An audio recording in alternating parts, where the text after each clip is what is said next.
தேர்தல் தேதியும் அறிவிச்சாச்சு. ஒரு வழியாக 4 முனை போட்டி அப்படிங்கிறது உறுதியாக இருக்குது.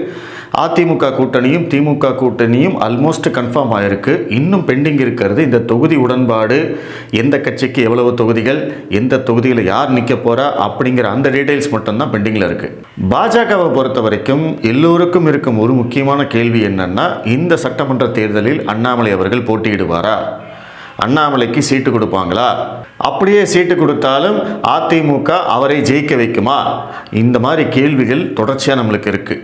இதை பற்றி பேச்சு வந்தாலே எல்லாருமே அவங்களுடைய கருத்துக்களை சொல்லி ஒரே அமளி தும்மலியாக தான் இருக்குது அப்படின்னு பார்த்துக்கிட்டு இருக்கோம். உண்மையிலேயே அண்ணாமலை இந்த தேர்தலில் போட்டியிடுவாரா அல்லது போட்டியிட வேண்டுமா அப்படிங்கிற கேள்விக்கு தான் நம்ம பதில் தேட போகிறோம்.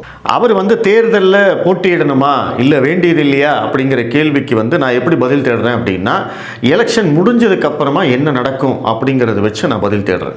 இந்த தேர்தலுடைய முடிவு அப்படிங்கிறது 2 வாய்ப்புகள் தான். இரண்டாவது வாய்ப்பு திமுக வெற்றி பெற்று ஆட்சி அமைக்கிறது, அதிமுக எதிர்க்கட்சி ஆகிறது, எடப்பாடி பழனிசாமி மீண்டும் எதிர்க்கட்சி தலைவராகிறார். இப்படி ஒரு சினாரியோ நடந்தது அப்படின்னா, அண்ணாமலை தேர்தலில் போட்டியிடுகிறார், போட்டியிடவில்லை, எம்எல்ஏ ஆகிறார், ஆகவில்லை, அதெல்லாம் ஒதுக்கி வச்சுட்டு அண்ணாமலை அவருடைய வேலையை எதிர்க்கட்சி தலைவராக அவர் அவருடைய வேலையை தொடர்ந்து செய்யலாம். அவருக்கு எந்த விதமான பேக்கேஜும் இல்லை. திமுக எதிர்ப்பு அப்படிங்கிறத ரொம்ப ஸ்ட்ராங்காக கொண்டு போகலாம். பாஜக கொள்கைகளை பேசலாம், பாஜகவுடைய திட்டங்களை பற்றி பேசலாம். அவருக்கு எந்த பிரச்சனையுமே கிடையாது. ஒரே ஒரு விஷயம், அவர் மாநில தலைவராக இருக்க மாட்டார். மாநில தலைவராக நயினார் நாகேந்திரன் தான் தொடர்வார். அப்படிங்கிற போது அவர் இப்போ அவருக்கு கொடுக்கப்பட்ட பணிகளை வைத்து, இப்போ அவருக்கு கொடுக்கப்பட்ட அதிகாரங்களை வைத்து அவருடைய பணிகளை அவர் செய்யலாம். இது இரண்டாவது வாய்ப்பு. முதல் வாய்ப்பு என்ன? அதிமுக வெற்றி பெறுவது, அதிமுக பிளஸ் பாஜக கூட்டணி வெற்றி பெறுவது. அப்படி வெற்றி அடைந்தால் என்ன நடக்கும் அப்படிங்கிறது தான் ஒரு சினாரியோ. அதிமுக ஜெயிச்சு ஆட்சிக்கு வந்ததுக்கு அப்புறமா, எடப்பாடி பழனிசாமி முதல்வர் ஆனதுக்கு அப்புறமா அதிமுக தனிப்பெரும் கட்சியாகவே வருகிறதுன்னு வைங்க. கூட்டணி ஆட்சியெல்லாம் எதுவும் இல்லை. பாஜக மற்றும் பாமக இவங்கெல்லாம் கூட்டணியில் இருக்காங்க, ஒரு குறிப்பிடத்தக்க சீட்டு ஜெயிச்சிருக்காங்க அப்படின்னு வச்சுக்குவோம். இப்போ அதிமுக பாஜகவுடைய கொள்கைகளையும் பாஜகவுடைய திட்டங்களையும் செயல்படுத்த போகிறதா? கண்டிப்பாக கிடையாது. எனக்கு தெரிஞ்ச அந்த மாதிரி வாய்ப்பே இல்லை. ஏன்னா இன்றைக்கு இருக்கக்கூடிய திமுகவை எதிர்த்து, திமுக கூட்டணி கட்சிகளை எதிர்த்து, இங்க இருக்கக்கூடிய ஈகோ சிஸ்டத்தை எதிர்த்து எடப்பாடி பழனிசாமி செயல்படுவாரா, அதிமுக செயல்படுமா, அந்த அளவுக்கு அவங்களுக்கு தைரியம் இருக்கான்னு கேட்டீங்கன்னா இல்லை அப்படிங்கிறது தான் என்னுடைய பதிலாக இருக்கும். ஸோ அப்போ அதிமுக என்ன பண்ணும், எடப்பாடி பழனிசாமி என்ன பண்ணுவார்?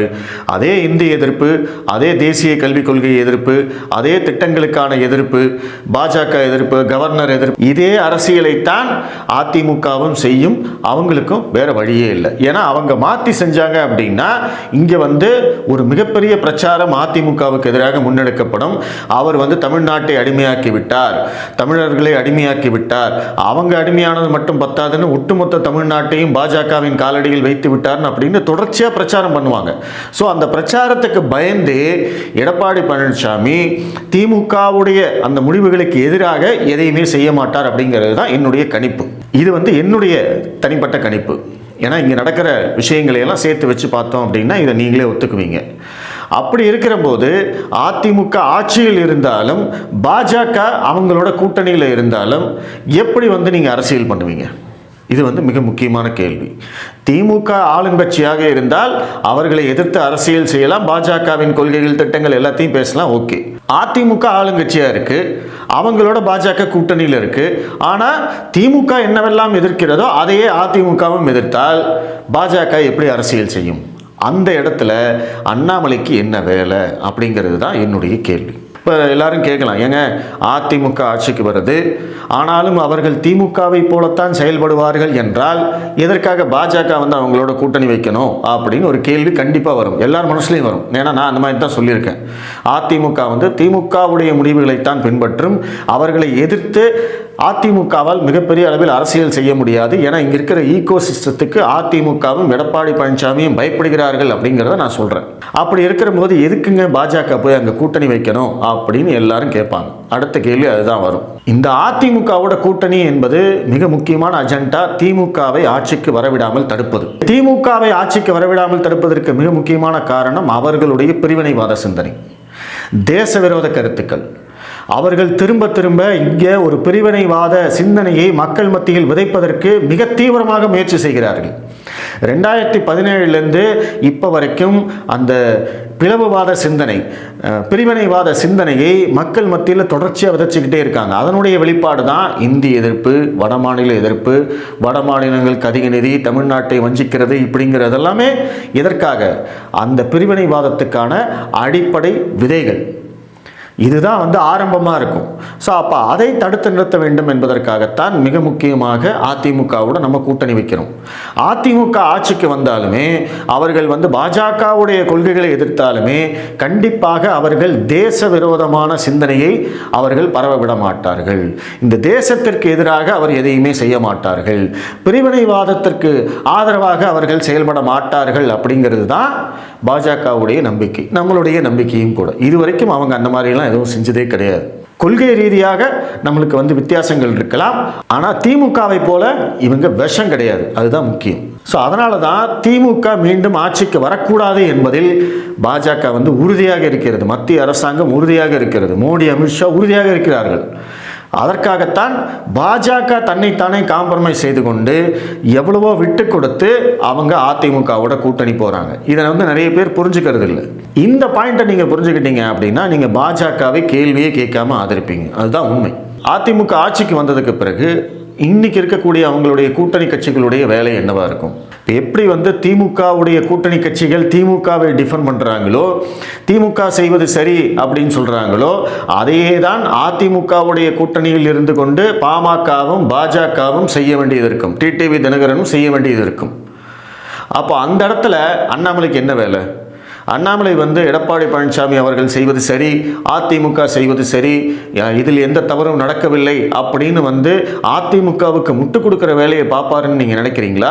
இல்லை பார்க்கணும்னு நீங்கள் நினைக்கிறீங்களா? இப்போ நான் சொல்கிறது ஒருவேளை அதிமுக வெற்றி பெற்று அண்ணாமலை அவர்கள் எம்எல்ஏவாகி வெற்றி பெற்று அதிமுக ஆட்சி அமைந்தால் அடுத்து நடக்க போவது என்ன அப்படிங்கிறத பற்றி தான் நான் பேசுகிறேன். ஸோ அதுதான் சினாரியோ. அப்போ இந்த இடத்துல அண்ணாமலையுடைய தேவை என்ன, அண்ணாமலையுடைய ரோல் என்ன அப்படிங்கிறது தான் மிக முக்கியம். அவர் அதிமுகவுக்கு ஆதரவாக திமுகவை எதிர்த்து பாஜகவுடைய கொள்கைகளை பேசாமல் அதிமுக என்ன செய்கிறதோ அதையெல்லாம் சரி அப்படின்னு சொல்வாரே ஆனால் அது என்ன ஆகும்? அவரும் ஒரு சராசரி அரசியல்வாதியாக மாற்றப்படுவார் அல்லது மாறிவிடுவார். இதுதான் நடக்கும். அரசியலுக்கு வரேன் அப்படின்னு சொல்கிறவங்க எல்லாருமே நம்ம ஏதாவது ஒரு பெரிய விஷயம் சாதிக்கணும், மாற்றம் கொண்டு வரணும் அப்படின்னு தான் வருவாங்க. ஆனால் உள்ளே வந்ததுக்கப்புறமா இவங்களும் சில தேவைகளுக்காக வளைஞ்சு கொடுத்து ப்ளஸ் காம்ப்ரமைஸ் பண்ணிக்கிட்டு விட்டு கொடுத்து போய் எல்லாம் செஞ்சோம் அப்படின்னா அந்த இடத்துல நம்மளும் டோட்டலாக காம்ப்ரமைஸ் ஆகிடுறோம்னு அர்த்தம். நம்மளுடைய நோக்கம் அங்கே இனிமேல் நிறைவேறவே ஆகாது அப்படின்னு அர்த்தம். அதற்கு பிறகு அந்த அரசியல்வாதி என்ன செய்வார் அப்படின்னா சர்வை பண்ணுறதுக்கு என்ன பண்ணணுமோ அதை பண்ணுவோம் அப்படின்னு மாறிடுவாங்க. இன்னைக்கு கமலஹாசன் அதைத்தான் பண்ணார், விஜயகாந்த் அதைத்தான் பண்ணார், நாளைக்கு விஜயும் அதைத்தான் பண்ண போகிறாரு அப்படிங்கிறத நம்ம இப்போவே சொல்கிறோம். அந்த மாதிரியான ஒரு அரசியல் அண்ணாமலை அவர்களுக்கு இருக்கக்கூடாது அப்படிங்கிறது தான் என்னுடைய கணக்கு. ஏன்னா அண்ணாமலை அவர்களுக்கு குறைந்தபட்சம் இன்னொரு 30 வருஷம் அரசியல் இருக்குது. அவருக்கு 40 வயசு தான் ஆச்சு. அவர் உயர்ந்த இடங்களுக்கு போவார் அப்படிங்கிறதுல யாருக்குமே எந்த சந்தேகமுமே கிடையாது. நீங்கள் எதிர்கட்சிக்காரங்க கிட்ட மைக் ஆஃப் பண்ணிட்டு தனிப்பட்ட முறையில் அவங்க கிட்ட கேட்டீங்கன்னா கண்டிப்பாக அண்ணாமலையை பற்றி நல்ல விதமாக தான் சொல்லுவாங்க. ஸோ அதில் எந்த மாற்று கருத்தும் இல்லை. அப்போது இந்த அரசியல் என்னவாகுது? அப்போ அண்ணாமலை அவர்களுடைய அரசியல் என்ன? அவர் இங்கே தமிழ்நாட்டில் எம்எல்ஏ ஆகிறாரு, சட்டமன்றத்தில் போய் பேசுகிறாரு, இதெல்லாம் சந்தோஷமான விஷயம்தான், யாரும் மறுக்கவே இல்லை. அவர் எம்எல்ஏ ஆகணும், சட்டமன்றத்தில் அவருடைய குரல் ஒலிக்கணும் அப்படிங்கிறது எல்லாருடைய ஆசையும். ஆனால் அது நடக்குது, ஓகே. அதற்கு பிறகு அவருடைய அரசியல் என்ன அப்படிங்கிறது தான் இங்கே மிக முக்கியமான கேள்வி. எல்லோரையும் போல சராசரி அரசியல்வாதியாக அண்ணாமலை மாற வேண்டுமா அல்லது அவருடைய தனித்தன்மையோடு அவர் பயணப்பட வேண்டுமா அப்படிங்கிற கேள்விக்கு இங்கே அண்ணாமலை ஆதரவாளர்களும் சரி, பாஜக தொண்டர்களும் சரி, அரசியல் நோக்கர்களும் சரி, அவங்க பதில் சொல்லணும், அவங்க பதில் தேடணும். இப்போ 2025 அவர் மாநில தலைவராக இருக்கிற வரைக்கும் அவர் அன்காம்ப்ரமைஸ்டு லீடர், இது எல்லாரும் ஒத்துக்குவாங்க. இன்றைக்கும் 2024 தேர்தல் தோல்விக்கு யாரை குறை சொல்கிறாங்க? அண்ணாமலை தான் குறை சொல்கிறாங்க. அவர் விட்டு கொடுத்து போகல, அவரால் தான் அதிமுக கூட்டணி வைக்கலை, அப்படி இப்படின்னு இப்போ வரைக்கும் சொல்லிக்கிட்டு இருக்காங்க. சரி, அது சரி தவறு, அதை ஒரு பக்கம் வைங்க. ஆனால் அவர் காம்ப்ரமைஸ் பண்ணிக்கலங்கிறது உண்மைதானே, அதை எல்லாரும் ஒத்துக்குவாங்கல்ல. ஸோ ஒரு அன்காம்ப்ரமைஸ்டு லீடராக அவர் ஏன் இருக்காரு அப்படிங்கிறது தான் இங்கே மிக முக்கியமான கேள்வி. நீங்கள் காம்ப்ரமைஸ் பண்ணிக்க ஆரம்பிச்சிங்கன்னா மக்கள்கிட்ட உங்களுடைய கிரெடிபிலிட்டி போயிடும். கிரெடிபிலிட்டி அப்படிங்கிறது என்ன? நம்பகத்தன்மை. மக்கள் இன்னைக்கு உங்களை நம்புறாங்க. இன்னைக்கு ஏன் அவர் எங்கே போனாலும் அவர் அவ்வளவு தூரம் வரவேற்கிறாங்க? மக்கள்கிட்ட எப்படி அவருக்குன்னு ஒரு ஈர்ப்பு இருக்கு. இங்கே இருக்கக்கூடிய மற்ற தலைவர்கள் எல்லாம் வேற. எம்ஜிஆர், ஜெயலலிதா, கலைஞர் கருணாநிதி, ஸ்டாலின், உதயநிதி ஸ்டாலின், விஜய், இவங்கெல்லாம் பார்த்தீங்கன்னா வேற. இப்போ உதயநிதி ஸ்டாலின்லாம் உருவாக்கப்பட்ட தலைவர். விஜய் அவர்கள் தன்னுடைய திரை பிரபலத்தை அரசியலுக்காக பயன்படுத்தி கொள்ள வருகிறார்.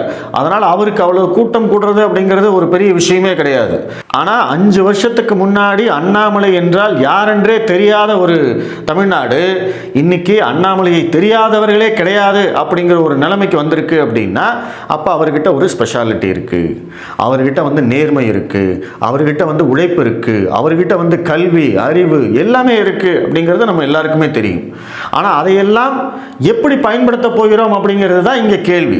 இப்போ அதிமுக ஆட்சிக்கு வந்ததுக்கு அப்புறமா அதிமுகவோட கூட்டணி இருக்கு என்பதற்காகவே அவர்கள் செய்யும் தவறுகளையும் பாஜகவுடைய திட்டங்களையும் கொள்கைகளையும் அனுமதிக்காமல் இருப்பதையும் நம்ம எப்படி பொறுத்து போக முடியும்?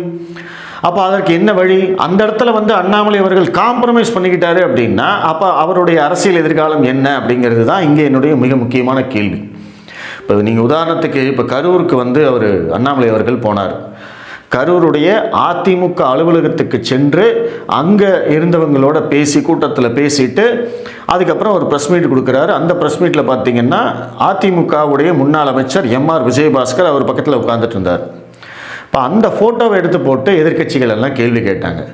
அண்ணாமலை ஊழலை பற்றி பேசுகிறாரு, இந்த எம்ஆர் விஜயபாஸ்கர் யார், அவர் மேலே எவ்வளவு குற்றச்சாட்டு இருக்குது அப்படிங்கிற கேள்வியை கேட்டாங்க. தேர்தல் அரசியலை பொறுத்த வரைக்கும் மக்களுக்கு சில புரிதல்கள் இருக்குது.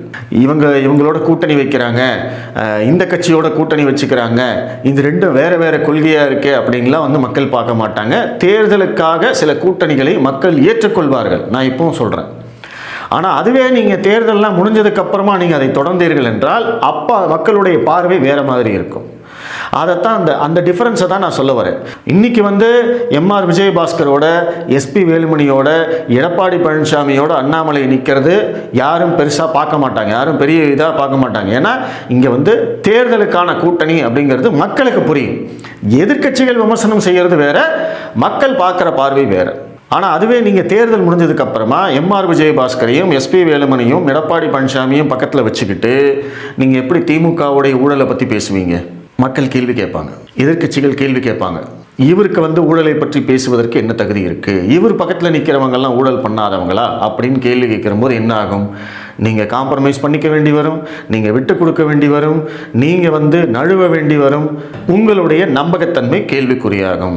இவரை நல்ல அரசியல்வாதி நினச்சோம்ப்பா, இவரை நேர்மையான அரசியல்வாதி நினச்சோம்ப்பா, இவரும் மற்றவங்க மாதிரி சராசரி அரசியல்வாதியாகவே மாறிட்டாருப்பா அப்படின்னு மக்களே சொல்கிற அளவுக்கு மாறிடும். ஏன்னா இன்னைக்கு இங்கே இருந்த தலைவர்கள் எல்லாரும் இப்படித்தான் காம்ப்ரமைஸ் ஆனார்கள், இப்படித்தான் காம்ப்ரமைஸ் செய்யப்பட்டார்கள்.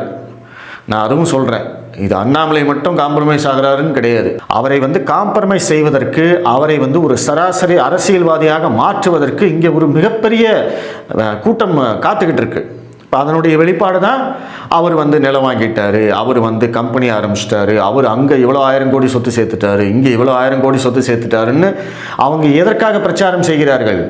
அண்ணாமலை ஒன்றும் யோகியவான் இல்லை, அண்ணாமலை நேர்மையாளன் இல்லை, அண்ணாமலை எல்லாரையும் போல ஒரு சராசரி அரசியல்வாதி தான் அப்படிங்கிறத மக்கள்கிட்ட தொடர்ச்சியாக அவங்க பிரச்சாரம் பண்ணிக்கிட்டே இருக்காங்க. அது ஒரு பொய் பிரச்சாரம். ஆனாலும் அதை செய்வதற்கான காரணம் என்ன? இங்கே மற்ற தலைவர்களுக்கு இல்லாத ஒரு குவாலிட்டி அண்ணாமலைக்கு இருக்குது, அதுதான் நேர்மை. ஏன்னா அவருடைய நேர்மைக்கு சான்று எது? அவருடைய அரசியல் வாழ்வா? கிடையாது. அவருடைய ஐபிஎஸ் கால பணி 10 வருஷம் மனுஷன் வேலை பார்த்துருக்காரு, ஒரு குற்றச்சாட்டு கிடையாது. இருந்திருந்தால் இந்நேரம் திமுக காரங்க விட்டுருப்பாங்களா? அவருடைய ஜாதகத்தையே தோண்டி எடுக்கிறவங்க அங்கே ஒரு சின்ன குற்றச்சாட்டு இருந்தால் போதும், அதை வச்சு எவ்வளோ பெரிய பூதாகரமாக பிரச்சனையை கிளப்பியிருப்பாங்க. ஆனால் அவங்களால எதையும் கண்டுபிடிக்க முடியல. அதுதான் அண்ணாமலையே ஓப்பனாக சொல்கிறாரு, என் ஜாதகத்தையே தோண்டி பார்த்துட்டீங்கல்ல, உங்களால் ஏதாவது கண்டுபிடிக்க முடிஞ்சுதா அப்படின்னு கேட்குறாருல்ல. அப்போது அதுதான் அண்ணாமலை அவர்களுடைய ப்ளஸ் பாயிண்ட். அந்த நேர்மை தான் அண்ணாமலை அவர்களுடைய ப்ளஸ் பாயிண்ட். அப்போ அந்த நேர்மை அவருக்கு இருக்கிற வரைக்கும் அவருக்கான அந்த செல்வாக்கு செல்வாக்கு இருக்கும். அவருக்கான அந்த வெற்றி கிடைப்பதற்கு காலதாமதமானாலும் வெற்றி உத்தரவாதமானது. இன்றில்லை என்றாலும் ஒரு நாள் கண்டிப்பாக அந்த வெற்றி கிடைத்தே தீரும். அதில் மாற்று கருத்தே கிடையாது. ஆனால் அதற்கு முன்னாடி இப்போ ஒரு தேர்தல் வெற்றிக்காக, அதுவும் அதிமுக தேர்தலில் வெற்றி பெற வேண்டும், திமுகவை ஆட்சிக்கு வரவிடாமல் தடுக்க வேண்டும் அப்படிங்கிறதுக்காக அண்ணாமலை காம்ப்ரமைஸ் பண்ணிக்கணுமா அப்படிங்கிறது தான் இங்கே கேள்வி. அப்படி அவர் காம்ப்ரமைஸ் பண்ணிக்கிட்டாரு அப்படின்னா அவருடைய அரசியல் எதிர்காலம் என்ன ஆகும் அப்படிங்கிறத தான் நம்மெல்லாம் யோசிச்சு பார்க்கணும். பாஜக என்ற கட்சி தன்னைத்தானே காம்ப்ரமைஸ் செய்து கொண்டது. ஏன்னா அவங்களுக்கு ஏற்கனவே அந்த மாதிரி காம்ப்ரமைஸ் பண்ணிக்கிட்டாங்க. அதில் பிரச்சனையே இல்லை. அவங்களுக்கு அது பேக்கேஜாக இருக்காது. ஏன்னா பாஜக என்ற கட்சி முதன்முறையாக எதுவும் காம்ப்ரமைஸ் பண்ணிக்கல. அவங்க அஜித் பவாரை எதிர்த்தாங்க, அஜித் பவாரை கூட்டணியில் சேர்த்துக்கிட்டாங்க. சந்திரபாபு நாயுடுவை எதிர்த்தாங்க, அவரை கூட்டணியில் சேர்த்துக்கிட்டாங்க. நிதிஷ்குமார் வெளியில் போனார், அவரை மறுபடியும் சேர்த்துக்கிட்டாங்க. ஸோ இந்த மாதிரி எல்லா மாநிலங்களிலும் அவங்க காம்ப்ரமைஸ் அரசியல் பண்ணிக்கிட்டே இருக்காங்க. அப்படிங்கிறதுனால அது பெரிய விஷயம் கிடையாது. ஏன்னா மோடி அப்படிங்கிற அந்த பிம்பம் இதையெல்லாம் தாண்டிய ஒரு அரசியல் பிம்பம் அப்படிங்கிறதுனால பாஜகவுக்கு இது பெரிய பிரச்சனை கிடையாது. ஆனால் அண்ணாமலை அவர்கள் இப்போதான் வளர்ந்து வரும் ஒரு அரசியல்வாதி அப்படிங்கிற போது அவருக்கு இது ஒரு பேக்கேஜாக இருக்கும். இது அவருடைய கடந்த கால நிகழ்வுகளை சுட்டி காட்டி, இப்போ நீங்கள் அன்னைக்கு அப்படி பேசுனீங்களே, இன்னைக்கு இப்படி பேசுறீங்களே அப்படிங்கிற அந்த பேக்கேஜை தொடர்ச்சியாக அவர் சுமந்துக்கிட்டே இருந்தார் அப்படின்னா அவருடைய வளர்ச்சி தடைபடும் அப்படிங்கிறது தான் என்னுடைய பாயிண்ட். ஸோ அதற்கு பதிலாக இந்த தேர்தலில் அவர் போட்டியிடாமல் ஒட்டுமொத்தமாக எல்லா தொகுதிகளுக்கும் சென்று அவர் பிரச்சாரம் செய்து அவர் மற்ற வேட்பாளர்களின் வெற்றிக்கு உறுதுணையாக இருந்தால் அது அவருக்கு ரொம்ப நல்லது. நான் முன்னாடி 2 வாய்ப்புகள் சொன்ன மாதிரி திமுக ஆட்சிக்கு வந்தால் அவர் அவருடைய பணியை தொடர்ச்சியாக செய்யலாம். அதிமுக ஆட்சிக்கு வந்தால் இங்கே தமிழக பாஜகவிடம் பொறுப்புகளை ஒப்படைத்து விட்டு அவருக்கு வேற பொறுப்புகள் கொடுக்கலாம். அவர் தேசிய அளவில் அவரை கட்சி பயன்படுத்திக்கலாம். ஏன்னா 2029 தேர்தல் ரொம்ப ரொம்ப முக்கியமானது. 4வது முறையாக பாஜக ஆட்சிக்கு வந்தால் அதை விட ஒரு மிகப்பெரிய சாதனை எதுவுமே கிடையாது. கண்டிப்பாக ஆட்சிக்கு வந்தே தீர வேண்டும். ஆட்சி மாற்றம் நடக்கக்கூடாது. பாஜக ஆட்சி தொடர வேண்டும் என்பது எவ்வளவு முக்கியம் அப்படிங்கிறது எல்லாருக்கும் தெரியும். ஸோ அதற்கு அண்ணாமலை அவர்கள் பயன்படுத்திக்கலாம். இங்கே அதிமுக ஆட்சி நடத்தட்டும், தமிழக பாஜக தலைவர்கள் இருப்பாங்க, அவங்களாச்சு அதிமுக தலைவர்களாச்சு இங்கே நடக்கட்டும். நம்மளுடைய ஒரு கோல் கம்ப்ளீட் ஆயிடுச்சு. திமுகவை ஆட்சிக்கு வரவிடாமல் தடுப்பது, இந்த பிரிவினைவாத தேச விரோத சக்திகளை ஒடுக்குவது, இது கம்ப்ளீட் ஆயிடுச்சு. இதற்கு கண்டிப்பாக எடப்பாடி பழனிசாமியும் ஆதரவு கொடுப்பார். இந்த பிரிவினைவாத பிளவுவாத சக்திகளை ஒடுக்குவது, அவர்களை மீண்டும் தலை தூக்க விடாமல் செய்வது தான் ஒரு முக்கியமான வேலையாக இருக்கும். அதற்கு பிறகு நடக்க போகிறது அதுக்கப்புறம் பார்த்துக்கலாம் அப்படின்னு பாஜகவும் விட்டுருப்பாங்க. ஸோ இது ஒரு நல்ல ஆப்ஷனாக இருக்கும். ஸோ நாளைக்கே களம் மாறுது, அரசியல் களம் மாறுது அப்படின்னா தேசிய அரசியலில் இருக்கிற அண்ணாமலையை தூக்கி மறுபடியும் தமிழ்நாட்டுக்கு அனுப்பிச்சா அவர் விட்ட இடத்துலேருந்து எல்லாத்தையும் ஆரம்பிக்க போகிறார். அவ்வளோதான். ரொம்ப சிம்பிளான விஷயம். ஸோ இந்த தேர்தலில் அண்ணாமலை அவர்கள் போட்டியிட்டு வெற்றி பெறுவதை விடவும் அண்ணாமலை அவர்கள் போட்டியிடாமல் ஒதுங்கிக் கொள்வதே பாஜக என்ற கட்சிக்கும் அண்ணாமலை அவர்களுடைய அரசியல் எதிர்காலத்துக்கும் நல்லது என்பது என்னுடைய தனிப்பட்ட கருத்து. ஸோ இது முழுக்க முழுக்க என்னுடைய கருத்து. நான் சில லாஜிக்கல் எக்ஸ்பிளனேஷனோட இது ஏன் இப்படி செய்யணும் அப்படிங்கிறதுக்கோட கொடுத்துருக்கேன். இதில் மாற்று கருத்துக்கள் இருக்கலாம். மாற்று கருத்துக்களை முழு மனதுடன் நான் வரவேற்கிறேன். உங்களுடைய கருத்துக்கள் என்ன அப்படிங்கிறத சொல்லுங்கள். நான் சொன்ன விஷயங்கள் சரியா அப்படிங்கிறதையும் சொல்லுங்கள். இது போக உங்களுக்கு வேறு ஏதேனும் கருத்துக்கள் இருந்தாலும் சொல்லுங்கள். அதே மாதிரி மிக முக்கியமாக ஒருவேளை நான் சொன்ன மாதிரி அண்ணாமலை அவர்கள் போட்டியிடாமல் ஒதுங்கி கொண்டார் என்றால் அப்பொழுதும் பயங்கரமாக வதந்திகள் பரவும். அண்ணாமலையை ஒதுக்கிட்டாங்க, அண்ணாமலைக்கு சீட்டு கொடுக்க மாட்டேன்ட்டாங்க, அவருடைய ஊழல் தெரிஞ்சு போச்சு, அதனால தான் அண்ணாமலையை ஒதுக்கிட்டாங்க, மோடி அமித்ஷாலாம் அண்ணாமலை மேலே கோபமாக இருக்காங்க, எடப்பாடி தான் இதற்கு காரணம் அப்படின்னு கண்ணா பின்னான்னு வதந்திகள் பரவும். ஆனால் அதற்கு பின்னாடி இப்படி ஒரு காரணம் இருக்கும் அப்படிங்கிறத நீங்கள் தெரிஞ்சுக்கணுங்கிறதுக்காகத்தான் இந்த வீடியோ. மிக முக்கியமாக அதுக்கு தான். ஒருவேளை அண்ணாமலை அவர்கள் போட்டியிடாமல் ஒதுங்கினால் அவரே விலகிறேன்னு சொன்னாலுமே இங்கே யாரும் நம்ப போகிறதில்ல. கரெக்டு தானே? அது உங்களுக்கே தெரியும். அவர் நான் இந்த தேர்தலில் போட்டியிடலைன்னு அவரே விலகினாலும் அதற்கு நிறைய கட்டுக்கதைகள் கட்டுவார்கள் அப்படிங்கிறது எல்லாருக்கும் தெரியும். ஆனால் அதற்கு பின்னாடி ஒரு நியாயமான காரணம் இருக்கிறது அப்படிங்கிறதுக்கு இந்த வீடியோ ஒரு சாட்சி. இந்த காரணத்தை நீங்கள் எப்படி பார்க்கிறீர்கள் அப்படிங்கிறத பற்றி உங்களுடைய கமெண்ட்டில் சொல்லுங்கள். நம்ம கண்டிப்பாக தொடர்ந்து பேசுவோம். நன்றி.